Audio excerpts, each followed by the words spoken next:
Analysis of Jharkhand elections. Jharkhand में JMM के नेतृत्व वाले गठबंधन के पक्ष में वोट क्यों पड़े? जेएमएम के नेतृत्व वाले गठबंधन के शानदार प्रदर्शन ने झारखंड में आदिवासी और गैर आदिवासी सीटों के बीच कुछ ऐतिहासिक अंतर मिटा दिए। 2000 में गठन के बाद से खनिज समृद्ध झारखंड राज्य में कई दरारें हैं, लेकिन आदिवासी समुदायों, जो राज्य की आबादी का 1/4 से थोड़ा अधिक हिस्सा हैं, और गैर आदिवासी समुदायों के बीच सामाजिक दरार जितनी प्रमुख नहीं थी। इन दो बड़े छत्र समूहों के बीच तनाव ने एक अस्थिरता पैदा की, जिसने सुनिश्चित किया कि कोई भी सरकार 5 साल का कार्यकाल पूरा नहीं कर सकती और सत्ता में वापस नहीं आ सकती। वे स्थानिक रूप से भी अलग थलग थे। आदिवासी लोग मुख्य रूप से संथाल परगना और कोल्हान क्षेत्रों में, और गैर आदिवासी समुदाय उत्तरी छोटा नागपुर क्षेत्र में, जो धनबाद, बोकारो, हजारीबाग बेल्ट में फैले कोयला खनन और औद्योगिक गलियारे का घर भी है। झारखंड चुनावों में जाने से पहले भारतीय जनता पार्टी भाजपा के पास एक सरल योजना थी।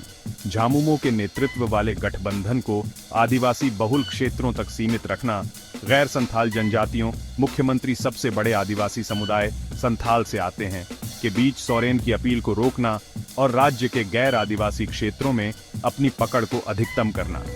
एक ऐसे राज्य में जहां जनादेश ऐतिहासिक रूप से खंडित रहा है, पार्टी के पास यह मानने का कारण था कि यह एक जीतने की रणनीति थी।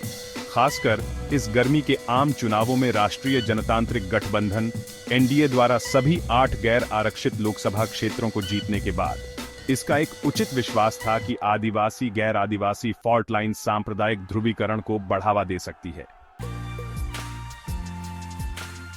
यह काम नहीं किया। न केवल झामुमो के नेतृत्व वाले गठबंधन ने 2019 में अपने टैली से अधिक जनादेश के साथ चुनाव जीता, बल्कि इसने हेमंत सोरेन को राज्य का पहला मुख्यमंत्री भी बनाया, जिसने अपना पूरा कार्यकाल पूरा किया। भ्रष्टाचार के आरोपों में जेल जाने के कारण वह लगभग 5 महीने तक पद से बाहर रहे और फिर सत्ता बरकरार रखी। इससे भी महत्वपूर्ण बात यह है कि जेएमएम के नेतृत्व वाले गठबंधन के शानदार प्रदर्शन ने आदिवासी और गैर आदिवासी सीटों के बीच के कुछ ऐतिहासिक अंतरों को मिटा दिया, जिससे इंडिया ब्लॉक को सभी सीटों पर जीत हासिल करने में मदद मिली। यह कैसे हुआ? भाजपा ने झारखंड में बाहरी लोगों और बांग्लादेशियों द्वारा कथित घुसपैठ पर केंद्रित एक आक्रामक अभियान चलाया।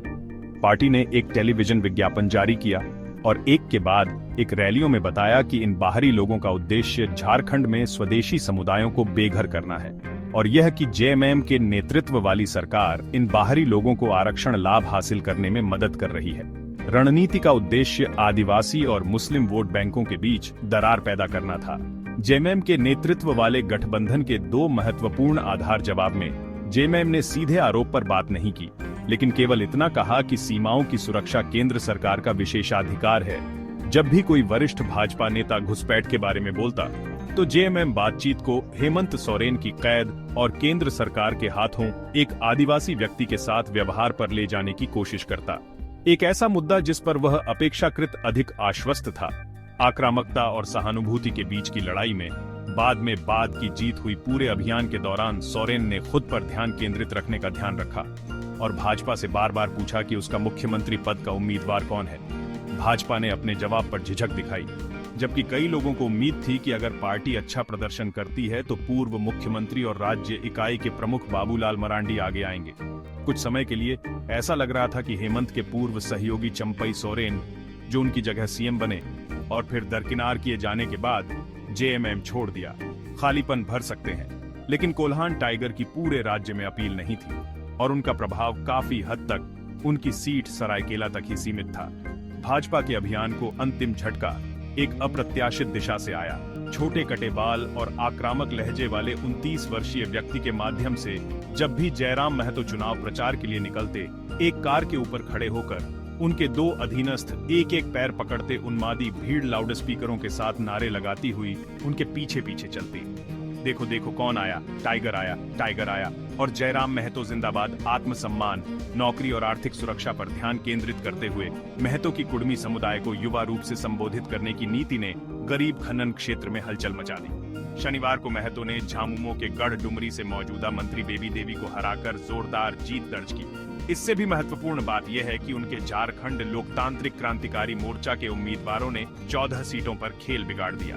महतो की अपील ने भाजपा की योजनाओं को उसके पूर्व वफादार कुर्मी महतो आधार के बीच नुकसान पहुंचाया और गैर आदिवासियों के बीच भाजपा की संभावनाओं को नुकसान पहुंचाया।